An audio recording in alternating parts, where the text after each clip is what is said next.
কুরাসাও এই দেশটা সম্পর্কে কেউ কিছুই জানেন না। এই দেশ বলে যে কোনো একটা দেশ পৃথিবীতে আছে এটা আমি জানতাম না। আমি প্রথম শুনেছিলাম কখন, যখন তারা 2026 বিশ্বকাপের একদম মূল পর্বে জায়গা করে নেয়। যখন মূল পর্বে জায়গা করে নেয় তাদেরকে নিয়ে একটু ঘাটাঘাটি করলাম, ঘাটাঘাটি করে অনেক কিছুই খুঁজে পাইলাম। তবে তার মধ্যে সবচেয়ে বেশি যে জিনিসটা আমার কাছে খুব অবাক লাগলো, মাত্র 1.7 লক্ষ মানে লোকের একটা দ্বীপ রাষ্ট্র, ক্যারিবিয়ান দ্বীপ রাষ্ট্র, তারা কেন এবার বিশ্বকাপ খেলতেছে। আর আমরা 17 কোটি জনগণ নিয়ে বিশ্বকাপ খেলতে পারি না। কুরাসাওয়ের সাথে আমাদের পার্থক্যগুলো কোথায় সেগুলো নিয়েই আলাপ করবো। বেসিক্যালি কুরাসাও কীভাবে বিশ্বকাপে গেল, কি কি না কি, এগুলো সবই জানাবো, এবং আমাদের বাংলাদেশের সাথে তাদের পার্থক্যটা কোথায়, আমরা কীভাবে শিক্ষাটা নিতে পারি সেই ব্যাপারগুলো নিয়ে একটু আলাপ করব। প্রথমে আমি একটু বলে নিই, কুরাসাও হচ্ছে ক্যারিবিয়ান দ্বীপ রাষ্ট্র এবং তারা ফিফার কনকাকাফের হচ্ছে যে অঞ্চল, ওই অঞ্চল থেকে উঠে আসছে। এবং কুরাসাওয়ের সবচেয়ে বড় যে জিনিসটা সেটা হচ্ছে তারা একটা সময় ডাচ রাজ্যে ছিল। সো ডাচদের প্রচুর প্রভাব আছে কুরাসাওয়ের উপরে, এবং এই ফুটবলের উন্নতির পেছনে ডাচদের ভূমিকা আছে। তো কুরাসাওরা 2015 সালের আগে খুব বেশি যে মানে দুর্দান্ত ফুটবল খেলতো ব্যাপারটা এরকম নয়, কিন্তু 2015 সাল থেকে তারা তাদের ফুটবল সিস্টেমে কিছু পরিবর্তন নিয়ে আসে। লাইক প্রথমত যেটা করে, 2015 সালে তারা প্যাট্রিক ক্লুইভার্টকে, একসময়কার ডাচ তারকা, ফুটবল তারকাকে তাদের কোচ বানায়, এবং সে এসে মোটামুটি অনেক কিছু পরিবর্তন করে দেয়। সে তাদের খেলার ধরন পরিবর্তন করে, তাদের শৃঙ্খলা, তাদের নিয়মানুবর্তিতা, তাদের স্টাইল অফ প্লে সব কিছু পরিবর্তন করে দেয়। এবং তার কিছু পরে গাস হিডিঙ্ক, আরেকজন ডাচ তারকা, সে হচ্ছে টেকনিক্যাল ডিরেক্টর হিসেবে আসেন, এবং তিনি কুরাসাওয়ের সকল ফুটবল কাঠামো পরিবর্তন করে দেয়। অনূর্ধ্ব-17 এবং অনূর্ধ্ব-20 এই দুইটা দলকে তিনি স্পেশালি আলাদাভাবে পরিবর্তন করে দেন, এবং তাদের কি ট্রেনিং হবে, তাদের কি লক্ষ্য হবে, কিভাবে বাছাই হবে, কিভাবে স্কাউটিং হবে, সবগুলোই তারা সেগুলো থেকেই তারা পেয়েছে।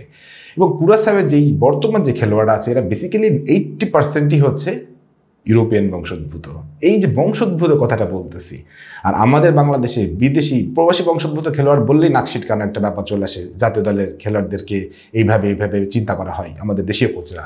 কিন্তু গাস হিডিঙ্ক এবং প্যাট্রিক ক্লুইভার্ট, তারা ওই যে প্রবাসী বংশোদ্ভূত খেলোয়াড়দেরকে কুরাসাওয়ে এন্ট্রান্স দিয়ে দেয়।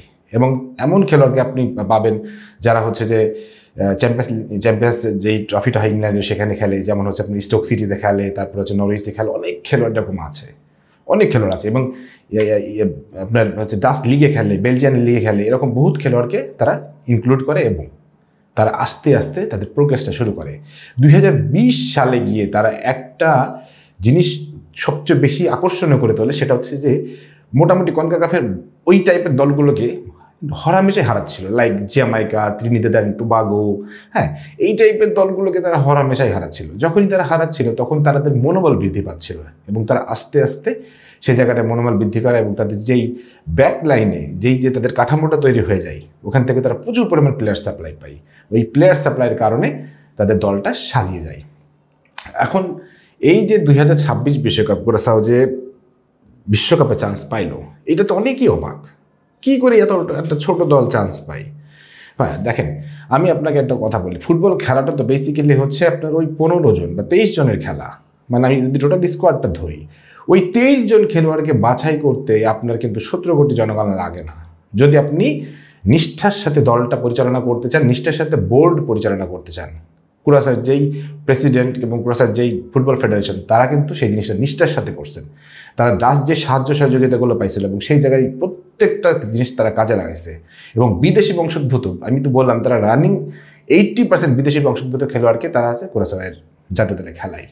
আর এই যে তুলনার কথা বলছিলাম বাংলাদেশের সাথে, তাদেরটাও ভাবতে দেখেন, আমাদের এক হামজা চৌধুরীকে আনার পরে সামিত সোমকে আনতে গিয়ে আমাদের মানে কাঠখড় পড়তে হচ্ছে। জায়ান্টকে আনতে গিয়ে জায়ান্ট ট্রায়াল দিচ্ছে, নিব কি নিব না, কিউবা মিচেল নিব কি নেব না, অমুককে নিব কি নেব না, আরহাম ইসলামকে তো নিলই না। মানে এই যে সিন্ডিকেট বলছি, এই যে আমরা এক ধরনের মানসিকতা বলছি, এই মানসিকতা থেকে কুরাসাও বেরোয় গেছে, কিন্তু আমরা বেরোতে পারি নাই। কুরাসাও যদি মাত্র 1.7 লক্ষ লোক নিয়ে যদি বিশ্বকাপ কোয়ালিফাই করতে পারে, আমরা 17 কোটি জনগণ নিয়ে, আমাদের সেই পরিমাণ অর্থের সংস্থান নিয়ে আমরা কেন সেটা পারছি না? কারণ একটাই, কারণ হচ্ছে আমাদের দীর্ঘমেয়াদী কোনো পরিকল্পনা নাই। কুরাসাওয়ের অনূর্ধ্ব-17 যে টিম, সেই টিম তারা হচ্ছে যে নিজস্ব একাডেমিতে থাকে, এবং তারা বিদেশে ট্রেনিং করতে যায়, ট্রেনিং করতে পাঠানো হয়, অনূর্ধ্ব-20কে ট্রেনিং করতে পাঠানো হয়। আর আমাদের বাংলাদেশ একটা সামান্য একটা আন্তর্জাতিক ম্যাচ বা একটা ফ্রেন্ডলি ম্যাচ আয়োজন করতে গেলেই বাংলাদেশে ঘাম ছুটে যায়, মনে হয় যেন কত কিছু করে ফেলতেছে। বাট আলটিমেটলি এই জিনিসগুলো নিয়ে যখন ফেডারেশন আগ্রহী হয় তখনই কিন্তু খেলোয়াড় বের হয়ে আসে। আর আমাদের প্রবাসী ফুটবলারদেরকে নিতে গেলে আমাদের কিছু যেমন কোচ আছেন, যেমন ছোটন বা টিটো, এরা বলে কি না এদের প্রমাণ করতে হবে। ইভেন হামজা চৌধুরীর ব্যাপারেও তারা বলছিলেন যে প্রমাণ করে আসতে হবে হামজা চৌধুরীকে, হামজা চৌধুরী কোন মানের খেলোয়াড়। মানে কত বড় মূর্খ, কত বড় চাষা হইলে এই কথা বলতে পারে। হামজা চৌধুরীকে প্রমাণ করে আসতে হবে যে সে কেমন খেলোয়াড়, আর সেই হামজা চৌধুরী আজকে আপনাকে র্যাঙ্কিংয়ে তুলে দিচ্ছে। এই জন্য বলতেছি যে প্রবাসী ফুটবলার দিয়ে কুরাসাও বিশ্বকাপে যেতে পারে, আর আমরা প্রবাসী ফুটবলার দিয়ে দল সাজাতে পারতেছি না। কারণ কি, সিন্ডিকেট নষ্ট হয়ে যাবে, কারণ কি আধিপত্য নষ্ট হয়ে যাবে, দেশীয় খেলার প্রডিউস হবে না। কুরাসার দেশীয় খেলার প্রডিউস হচ্ছে না। কুরাসা বিশ্বকাপে গেছে বলে তো পরের বার দেখবেন আপনি ওখানে হাজার হাজার ফুটবলার তৈরি হবে। কারণ কি, তারা লক্ষ্য একটাই নিবে যে আমরা মেসির সাথে খেলবো, আমরা রোনালদোর সাথে খেলবো। যদি তখন রোনালদো মেসি খেলবে না, কিন্তু তারপরও কেউ না কেউ খেলবে, কেউ না কেউ সেই লিগেসিটা ধরে রাখবে। কিন্তু বাংলাদেশ প্রবাসী ফুটবলারদের নিয়ে আমাদের সেই আগ্রহটা নাই। কারণটা কি? কারণটা দেখেন, এখন আমরা ট্রেভর ইসলামকে নিতে আমরা পারছি না, আমরা আমরা হচ্ছে যে আরহাম ইসলামকে ছুড়ে ফেলে দিলাম, ফারহান ওয়াহিদকে আমরা আনতে পারতেছি না, আগ্রহ নাই, আমরা কাজ করতেছি না এগুলো নিয়ে, তাড়াহুড়া নাই। কারণ কি, দেখেন আরহাম ইসলাম যদি অস্ট্রেলিয়া জাতীয় দলে খেলে ফেলে তাহলে আমরা বাদ, কুইন্স ইলেভেন খেলে ফেলছে বাদ, এই যে সুযোগ থাকাগুলো বাদ হয়ে যাচ্ছে। আর যেগুলো এখন সুযোগ আছে সেগুলোকে আমি কথা বলতেছি না। ট্রেভরের একটা ভিডিও দেখলাম, সেখানে বলতেছে যে ভেরি সুন। বাট আমার কাছে মনে হয়েছে ভিডিওতে ওইটা ট্রেভরের নেগেটিভ জিনিসটাই মনে পড়ছে। আমার কাছে মনে হয়েছে ট্রেভর লজ্জা পাইছে এবং ট্রেভর খেলতে চায় না। ট্রাস্ট মি, আপনার ভিডিওটা ভালো করে দেখেন, ট্রেভর কখনোই বলেন ভেরি সুন বলছে, যে ভিডিওটা ধরেছিল সে বলছে ভেরি সুন। বাট আমি বিশ্বাস করি ট্রেভর এখনও হয়তো বা বাংলাদেশে খেলার ব্যাপারে কোনো রকমের কোনো আগ্রহ দেখায়নি। কারণ বাংলাদেশে খেলাটা কোনো আগ্রহ দেখানোর মতন কোনো কারণ তো ঘটেইনি। কারণগুলো ঘটতে হবে কখন আমরা র্যাঙ্কিং উন্নতি করবো, আমরা আমাদের কাঠামো নিয়ে কথা বলবো, আমরা আমাদের সিস্টেম নিয়ে কথা বলবো, তখন তো উন্নতি হবে। এই কুরাসাও বিশ্বকাপে গেল, কিন্তু আমরা যেতে পারছি না শুধুমাত্র একটা নির্দিষ্ট কাঠামোর অভাবে। 2026 বিশ্বকাপের পরে 2036 বিশ্বকাপ যদি আসে, আমরা কি 36 বিশ্বকাপে যেতে পারবো না?